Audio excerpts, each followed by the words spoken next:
Hello friends, कैसे हैं आप लोग? We'll be just starting off in 10 or 20 seconds with the topic today about India and Japan. So हम लोग India और जापान के बीच के जो bilateral relations है उसके बारे में थोड़ा सा जानेंगे और we'll be just starting out. Let some people tune in, alright? Alright, great. So लोग आना शुरू हो गए. People have started to tune in to the live session. Alright, my name is Venkatesh Chaturvedi. Many of you may already know me. So I am an educator with an academy, and there are several courses available on my profile, which will be there in the description below. So you can just have a look at all the courses which I have made for an academy. The issue at hand today is to talk about India and Japan, and the thing is that I would try to be as bilingual as possible. मैं हिंदी और English दोनों में बीच में switch करता रहूँगा so that both the crowds are catered to. So I'll try my level best to convey whatever I teach in bilingually. So मैं दोनों चीज़ें हिंदी और इंग्लिश दोनों में repeat करने की पूरी कोशिश करूँगा so that सबको समझ में आए. Alright? So India Japan relations के बारे में अभी क्यों न्यूज़ में? Why is it in news? First of all, because the Prime Minister of Japan they visited India. So Prime Minister जो है Abe, he visited India, वो India आए and उन्हें एक बहुत ही अच्छा resolve बोला, उन्हें एक बहुत statement बोला that कि Japan will be friends of India forever. So this is the BFF, best friends forever, something of that sort. India और Japan के बीच में friends forever type की tagline Prime Minister Abe ने थी. Alright. So and जो उनकी visit थी, the visit of Prime Minister Abe, it set the tone for strategic ties, set the tone for political, economic, social, cultural, all kind of ties for the near future. And this is not something which is very new. हमको पता है कि India और Japan कोई ऐसा नहीं है कि अभी एकदम से they have started to become close. We have been close since a lot of time. There have been cultural ties which goes back to thousands of years. Alright, so we'll be talking all about that. So we'll be basically initially talking about why India and Japan is in news recently, वो क्यों है news में, and then we'll discuss around 13 areas of cooperation which I have demarcated, which I feel are very important, and I'll be giving certain examples, certain instances of the bilateral relation between the two countries. Alright, so this could be a standalone question in UPSC. So what UPSC can ask, UPSC क्या पूछ सकता है? सीधे पूछ सकता है कि India और जापान के बीच bilateral relations को एक्सप्लोर करें. So critically comment कर सकते हैं, critically analyze के फॉर्म में भी आ सकता है, डिस्कस के फॉर्म में भी आ सकता है. So there are many issues which we have to discuss, and those issues should be there in your answer if such a question comes. Alright, so then recently the second thing why India-Japan relations are in news are because of the much talked about Ahmedabad to Mumbai bullet train. So the super fast train which runs for a length of 508 kilometers. So that is something which is a lot in news, and it was launched jointly by the Prime Minister of both the countries recently, and it is a 1.1 lakh crore project. So you can see the kind of project, the kind of investment which has come up, and therefore the relation between the two countries are very much the matter of the talk. Alright, then very important thing is about the issue of North Korea, because recently you must have seen in news में आया था कि there have been speculations, there have been allegations that North Korea launched a missile over the Sea of Japan, and which is therefore a very it's a threat to the security and sovereignty of Japan as well, and therefore there's also an apprehension about China providing support to North Korea. Therefore, India and Japan, if they come together, then they could build up a strong front against this kind of a nexus between China and North Korea. And North Korea, as we can state it to be a sort of an rogue nation. So we can never trust such a country, right? So therefore, the coming together of both the countries is essential for this as well. Alright, then obviously terrorism is also something which was talked about when Prime Minister Abe visited India, and both have taken a vow of zero tolerance. Zero tolerance का उन लोग ने एक vow लिया है against terrorism, alright? आतंकवाद के against zero tolerance की बात की है. राइट. देन वाई एक और इम्पोर्टेंट जो हमने अभी थोड़ा टच किया था कि जैसे नॉर्थ कोरिया के अगेंस्ट फ्रंट खड़ा करने के लिए इंडिया जापान का एक तरह से अच्छा रिलेशन हो सकता है. साइमल्टेनियसली आप देख सकते हैं कि जापान और चाइना के बहुत सारे डिस्प्यूट्स हैं. स्पेशली आप you have several islands such as the Senkaku Islands, in which there are many disputes, territorial disputes between the two countries. Easily, and obviously India and China also have several issues. Therefore, coming together of India and Japan is strategically important. We can refer to Kautilya's Niti, or of that your friend's neighbor is your I beg your pardon, your neighbor's neighbor is your friend in the international politics. So that is something which can be seen that China has not been the best of the terms recently, and therefore the neighbor of China, which is Japan, can become a very good ally of India. Alright, then so these are the reasons why because of which India and Japan was in news, the relation between the two. So now let's go on to the major part of the discussion, which are the areas of cooperation. So कौन से ऐसे areas है जहाँ पर India और Japan cooperate करता आ रहा है, कर सकता है, और क्यों वो, एंड क्या क्या उसके पर्टिकुलर इश्यूज हैं जिनको हमें डिस्कस करना है. Alright, so the first is so why I bring this at first, which is the spiritual affinity, the cultural ties which have linked India and Japan over the years. Why I bring this as the first point? Because of India's soft diplomacy, soft power diplomacy. So because India has always been an diplomatic kind of a country which always has taken the diplomacy as the first route. Therefore, in your answers also in the UPSC examination, probably whenever such a question comes between India and certain and a certain country between which you have to analyze the relations, the soft power diplomacy is something which I feel should feature the first among the points, which are the important ones. Therefore, the spiritual affinity, the strong cultural ties, the civilizational ties, Buddhism as a religion which originated in India and then went on into China. You can talk about Vivekananda as well. So these are something which are of high priority in terms of the first area of cooperation. Then the second which we can talk about is the military cooperation. There is a lot of scope there. There has been a lot of military ties as well. So you can talk about Kaijin and Malabar exercise. So the Kaijin exercise is between India and Japan bilaterally, and the Malabar exercise is a kind of a trilateral exercise between India, US and Japan. So these two are the important names which you should know about between India and Japan. In addition to that, one of the most important thing which recently happened, जो आपके पिछले 2 साल से 2016-2017 में बहुत news में था, that is about the India-Japan civil nuclear deal, which came into effect in July. So जुलाई में ये फाइनली इफेक्ट में आया. 2016 से बातें चल रही थी, बहुत बार इंडिया से लोग उधर गए, वहाँ से लोग इधर आए, एंड सिविल न्यूक्लियर डील की बात कर रही जाती है, and finally it has come into effect. Why is this important? बहुत इंपॉर्टेंट क्यों है?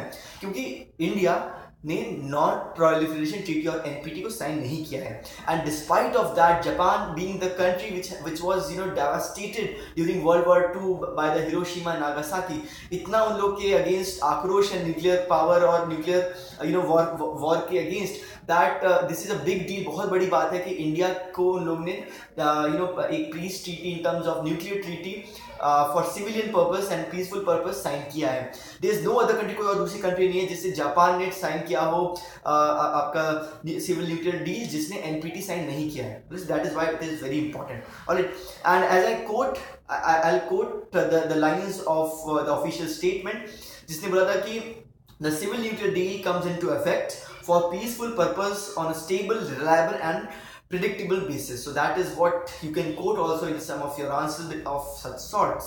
Alright, so this is the second thing, which is military. Then the third is about that India and Japan have been common in various international dialogue mechanisms. Alright, so there are many mechanisms you can quote about them, and therefore we have had regular senior official and functional level talks, and bilateral issues have been dealt with. And the very important thing in terms of the dialogue between India and Japan, जो India और Japan के बीच में बहुत important चीज है, which is 2+2 dialogue, which happens at the foreign and defense secretaries level. So both the foreign secretaries are in touch with each other of Japan and India, as well as the defense secretary of India and Japan are in touch, which is therefore termed as a 2+2 dialogue. So if you quote such technical jargons in your answer, I'm sure you get better marks than a person who does not quote this. Therefore, I try to bring about these international relations technical terms such as the 2+2 dialogue. Alright, you can read more about it if you like. It will help you out as well. Then the next point of cooperation would be obviously the economic cooperation, जो आपके economic sphere में जो cooperation India Japan के बीच में. So आप देख सकते हैं सबसे important चीज क्या है? Human resources. Why is human resources so important between India and Japan? So let me tell you about that. So अगर आप देखें demographic dividend India का बहुत strong है. In terms of the fact that जो working population है उसकी population बहुत ज़्यादा है. Old age population अभी इतनी ज़्यादा नहीं है. I think if I'm not mistaken 7 to 8% या 6 to 7% के बीच में इस समय ओल्ड एज पॉपुलेशन है इंडिया की. Alright, which obviously expected to grow बाद में होगी, बट एट प्रेजेंट इंडिया का डेमोग्राफिक डिविडेंड बहुत स्ट्रांग है, विच मींस हम लोग के पास बहुत ज़्यादा स्ट्रेंथ है. There is an we have an excess of labour and excess of working population. And अगर आप जापान देखें so there is an opposite, there is an lot of people, बहुत सारे वहाँ पे बुजुर्ग लोग हैं वहाँ पे, 60+ पॉपुलेशन, 50+ पॉपुलेशन बहुत ज़्यादा है. Therefore they are searching for people from other parts of the world to come in Japan and work there. Alright, therefore it provides a best demand supply kind of a scenario. How? Like India is a major supplier of human resources and there is a demand in Japan, so the puzzle fits in perfectly there. Alright, then obviously India is also a market, and for Japan it is a good export market, therefore they also export a lot of things to India. Alright, then we have the very important agreement between India and Japan, which is the CEPA, or the Comprehensive Economic Partnership Agreement. So we have CEPA with some selective countries, Japan being one of them. And the clause under the CEPA which is of interest to us, which will which you can, if you write in your answer, it will enhance the quality of the answer, is that we have vowed, हम लोग ने इस पे ये हम लोग ने ठाना है कि हम 94% ऑफ द आइटम्स जो हैं, जो हम लोग ट्रेड करते हैं एक दूसरे के बीच में, 94% उससे हम लोग अब पूरा जो टैरिफ है उसको हटा देंगे over the next 10 years. So जब CEPA साइन हुआ था, so that was the agreement. So you can see that the kind of relations in terms of the export import is something which is very sought after. बहुत उसकी ज़रूरत है, हम बहुत promote करते हैं एक दूसरे के साथ. And so therefore we have CEPA with them. India also is the 4th largest foreign investment in India. So you have seen after, especially in the recent 5 to 10 years or so, there has been a lot of emphasis on of increasing the FDI, or the foreign direct investment in India. And as you can see that the 4th number is Japan in terms of the FDI into India. Therefore, there is a lot of scope there. There is a lot of potential there for increasing that particular number in India as well. Then in terms of export and imports, it is always good to have on fingertips some of the major goods and services of which there is a bilateral relation between important countries. So the thing is, there are more than 200 countries in the world. How can we remember what we are exporting and importing between these countries? हम कैसे याद रख सकते हैं कि India and say XYZ country के बीच में क्या relation? I mean in terms of कि क्या items import होते हैं. So I agree completely with that. But कुछ important countries हैं. So for example India and US हो गया, India and Bangladesh हो गया, India and आपका China हो गया, for instance, Japan हो गया, Russia हो गया. So these are important countries. Australia. So of which I believe for international relation you should know at least 2 to 3 important things which we trade between each other. Alright. So I'll enlist some of these things. So in terms of जो India export करता है Japan को, the items which India exports to Japan.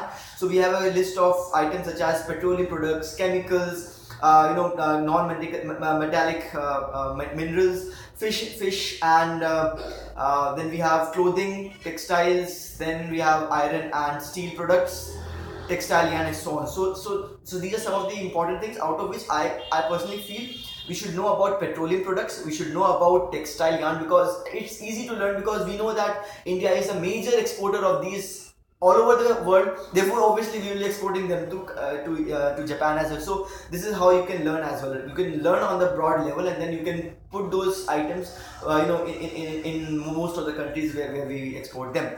Then fish and fisheries are something which is also there, and iron and steel products would be there. In terms of the imports which India does from Japan, so India may import क्या होता है Japan से. So the important things would be electronic goods, machinery, tools, and machinery as a whole. So you can see these 2-3 things which you should know about: machinery, electronic goods, and so on, which we import from Japan. So you'll have made in the Japan kind of products in the market of these sorts. Alright.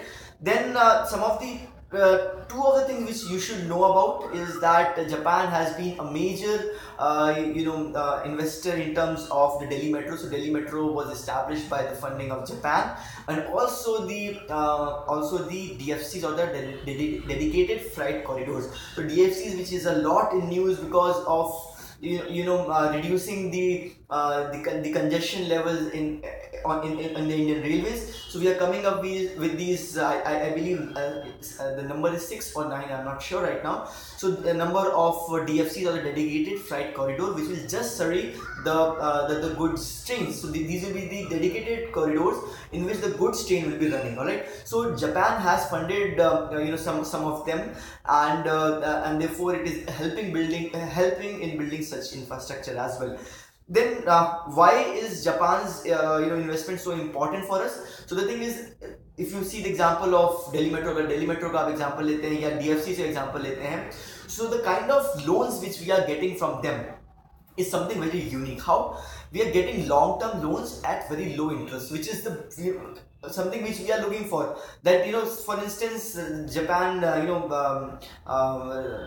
gave out a loan of which can be repaid in a period of 50 years. 50 साल तक आप उसको repay कर सकते हैं at 0.1% of the interest.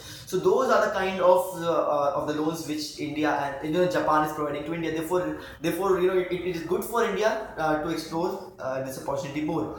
Then one of the last things which we can talk about between India and China, India and Japan, is the P2P relations. So we have several kind of relationship which you should know about. Technical terms in terms of international relation, international affairs. So this is B2B, which is the business to business, G2G, government to government, and then we have the P2P, or the people to people, or the third tile diplomacy, as it is said. So the third tile diplomacy, or the P2P relations, you can see in terms of the kind of people which are interacting between India and Japan. Japan के बीच में लोग आते जाते रहते हैं. You will have Tokyo का एक region है which is called the Nishikasai region, I beg your pardon if I pronounce it wrong. So which is called or is emerging as a mini India. So there's so much of population from India that it is called as mini India now. And then we also have a lot of university collaboration potential. So in terms of several universities of India and University of Japan collaborating research between each other. There are student exchange programs which have been explored a lot, and there is still a lot of potential there. So these are broadly the areas of cooperation which you should know about. I mentioned about, so just as a recap, we have talked about Kaizen and Malabar exercises. We have talked about the CEP, or the Comprehensive Economic Partnership. We have talked about the strong cultural and spiritual ties. We have also talked about the FDI in terms of various projects such as the DFCs or the Delhi Metro and so on, right? Then there are two important things which I couldn't place somewhere in between, so I just wanted to keep it at the end. So the first is about Japan, Japan and India, in which India allowed Japan to invest into the Andaman and Nicobar Island, which is something very unique. And if you write this in your answer, it will be something. It will be a point which will be left by many of the people. But if you write in your answer, I'm sure you'll get extra marks for that. So why is this important? Because India has been reluctant in having FDI into the Andaman and Nicobar or the Lakshadweep, these strategic islands. But for the first time, India has accepted the FDI from Japan into Andaman and Nicobar Island for strategic as well as civilian infrastructure. All right. So there, if I recollect correctly, so there is a project of building an power plant there by the money of Japan. Then we have in terms of the Act East policy, or the Act East policy in which India is, of which Japan would be a major stakeholder, because the idea of developing northeast states of India, the Seven Sisters and Sikkim. So these states, if they are to be developed, they can be a lot of FDI which can be which can be attracted from Japan, and therefore the building of roads, building of airports can be done there. So in terms of the recent events, there was a collaboration of highway development in the northeast, of which Japan is a part of. So these are the kind of areas which you should know about, in your answers, and and probably any other kind of the country which if a question comes about, these are the major points which you can always fit in your answers. But the details will change, but these are the major pointers in terms of economic, military, in terms of then we have the P2P, the people to people, then the government to government, business to business kind of a collaborations which you can always talk about. Alright. So that is largely what I wanted to talk about. I hope that major points of India-Japan relations have been covered and you are able to comprehend them well. So that is it for today. Thank you so much. See you in the next session whenever I take it. Bye-bye.